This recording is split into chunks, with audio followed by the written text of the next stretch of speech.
For decades, the United States has stood at the forefront of military innovation, crafting some of the most formidable weapons ever seen. But among these awe-inspiring creations, the GBU-57, a 30,000-pound behemoth known as the bunker buster, has redefined the limits of destructive power.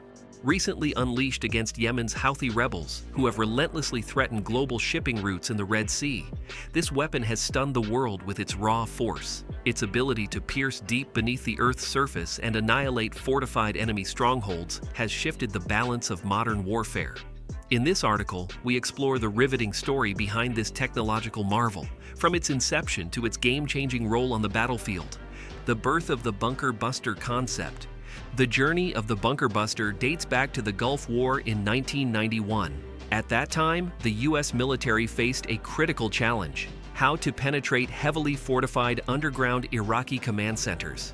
Traditional bombs were insufficient to break through deeply buried structures reinforced with layers of concrete and steel. Before the development of specialized warheads, soldiers were often required to risk their lives attempting to breach these fortifications manually. To address this pressing issue, American engineers swiftly developed the first-generation bunker buster, known as the GBU-28. These early models weighed between 4,000 and 5,000 pounds and were delivered to their targets by B-2 stealth bombers and F-15E fighter jets. Initially produced at the Watervliet Arsenal in New York, the GBU-28 faced concerns regarding its accuracy. However, the introduction of satellite guidance systems soon resolved these issues, allowing for precise targeting even under adverse weather conditions such as dense fog and smoke. Interestingly, while the GBU-28 carried around 600 pounds of explosives, the majority of its mass was comprised of dense depleted uranium, which enabled it to penetrate deep into fortified structures before detonating, maximizing its destructive impact. The evolution from BLU-9B to GBU-28. Before the GBU-28, U.S. forces relied on the BLU-9B to breach dense structures. Although effective for a time, adversaries like Iran began constructing even more sophisticated underground bunkers inspired by Yugoslavian designs, making existing weapons increasingly inadequate. In August 1990, as the Gulf War intensified, American military strategists realized that conventional laser-guided bombs would be ineffective against Iraq's deeply buried bunkers. This urgency led to the rushed development and deployment of the GBU-28. Just hours before the Gulf War ceasefire on February 27, 1991, two GBU-28 bombs were deployed. One missed its target, but the second successfully destroyed the Alaji Air Base by piercing its thick concrete defenses. The success of the GBU-28 stunned the global military community. Birth of the GBU-57. Despite the GBU-28's initial success, advancements in bunker construction pushed American defense researchers to seek more powerful alternatives. The answer emerged in the form of the GBU-57, a 30,000-pound behemoth designed to shatter even the deepest, most fortified underground facilities. Work on the GBU-57 began in the early 2000s through collaborations between major U.S. defense contractors, including Northrop Grumman, Lockheed Martin, and Boeing. While early development stalled due to limited funding, renewed military needs following the Iraq War breathed new life into the project. The Defense Threat Reduction Agency, DTRA, recognized the Air Force's growing requirement for an ultra-heavy ordnance capable of targeting increasingly fortified underground structures. Though the Air Force already possessed formidable weapons like the Massive Ordnance Air Blast, MOAB, they required something more specialized to penetrate hardened underground bunkers. Development and testing. The development process involved significant technical challenges, from designing the bomb itself to determining how to deploy such a heavy payload. Eventually, the B-2 Spirit stealth bomber was selected as the delivery platform due to its ability to evade sophisticated enemy radar systems while carrying two MOPs simultaneously. By 2007, Northrop Grumman secured a $2.5 million contract to modify the B-2 bomber to accommodate the GBU-57. The weapon underwent rigorous testing, and in 2010, it was finally ready for deployment. Further funding from Congress in 2011, amounting to $81.6 million, the Houthis and the perfect opportunity for deployment. The Houthis, officially known as Ansar Allah, originated as a marginalized Zaidi Shia group in Yemen. Over time, with significant backing from Iran, they transformed into a powerful political and military organization. Heavily armed with Iranian-supplied weaponry, the Houthis successfully seized large portions of Yemen and extended their ambitions to disrupt shipping routes and target American naval assets in the Red Sea. On March 16, 2025, after continuous Houthi attacks on U.S. warships and commercial vessels, President Donald Trump authorized a major airstrike on Houthi strongholds in Yemen. At least 53 Houthi militants were killed in this initial strike, escalating tensions further. According to the Pentagon, the Houthis had attacked U.S. warships 174 times and commercial vessels 145 times.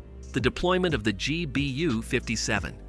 The Houthis, having acquired advanced knowledge in constructing highly fortified underground bunkers, believed their positions were nearly impervious to attack. However, the GBU-57 proved them wrong.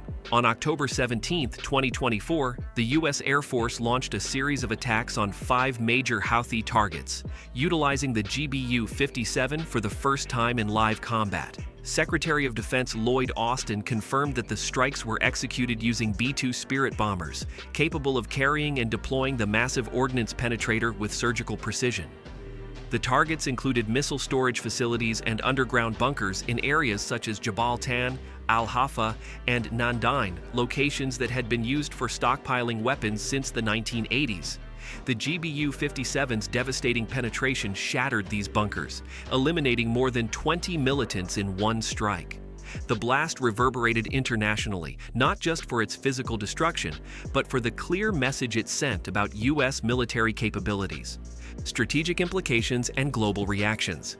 The successful deployment of the GBU-57 has significantly bolstered America's deterrence posture, demonstrating its ability to neutralize deeply entrenched threats, regardless of the sophistication of enemy defenses. Allies and adversaries alike took notice of this demonstration of power. The strike also reignited speculation about foreign interest in acquiring this unparalleled weapon. Israel, which had previously purchased the GBU-28, remains a likely candidate to acquire the GBU-57. Although past U.S. administrations have been reluctant to sell certain advanced technologies to Israel, including the F-22 Raptor and the V-22 Osprey, discussions under President Trump reportedly considered the possibility of transferring both the GBU-57 and B-2 Spirit bombers to bolster Israeli defenses against Iran. Saudi Arabia has also expressed interest in acquiring these advanced bunker-busting capabilities. Like Israel, the Saudis face constant threats from the Iran-backed Houthis and see the GBU-57 as a potential game-changer in their regional conflict. The role of the B-2 Spirit in the bunker busters' success. While the GBU-57 garners much of the spotlight, the role of the B-2 Spirit stealth bomber cannot be overstated. Developed in the 1980s as part of America's stealth technology revolution, the B-2 was specifically designed to evade radar detection by flying at high altitudes and subsonic speeds, all while carrying heavy payloads. The aircraft's innovative design, featuring no fuselage or tail, allows it to operate virtually undetected by enemy radar systems. Initially unveiled in 1988 at Air Force Plant 42 in Palmdale, California, the B-2 has since become a cornerstone of America's ability to project power across the globe. In 2007, the B-2 was retrofitted to accommodate the GBU-57, further solidifying its importance in penetrating fortified enemy defenses. Its combination of stealth, range, and payload capacity makes it the perfect platform for deploying America's most destructive bunker-busting ordnance. A path toward diplomacy? Despite the effectiveness of military strikes, the U.S. recognizes that a purely military solution may not fully resolve the ongoing conflict with the Houthis. Recently, back-channel diplomatic efforts have emerged between the U.S. and Iran in hopes of de-escalating the conflict and halting further attacks on commercial shipping in the Red Sea and Gulf of Aden. However, if diplomatic talks fail, the United States remains fully prepared to continue deploying its cutting-edge military arsenal, which now serves not only as a tool of war, but also as a powerful negotiating asset. If you found this deep dive into America's most powerful bunker buster fascinating, don't forget to hit that like button and subscribe for more thrilling military tech stories. Drop a comment below. What do you think about the future of these unstoppable weapons? Stay tuned for our next video where we uncover more secrets behind cutting-edge warfare.